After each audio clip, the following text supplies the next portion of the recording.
आगे आप लोग स्कूल जा रहे हैं।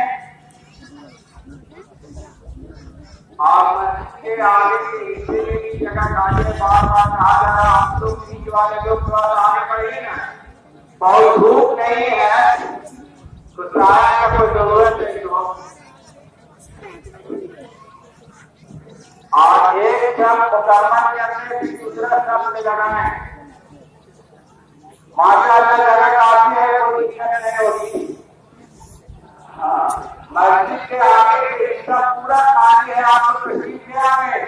बीच में जो लोग आए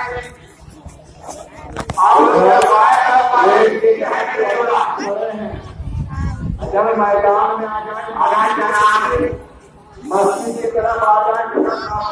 जो लोग मस्जिद के छत पर नीचे आ जाए, मदरसे के छत पर जो तलबा है वो हजरात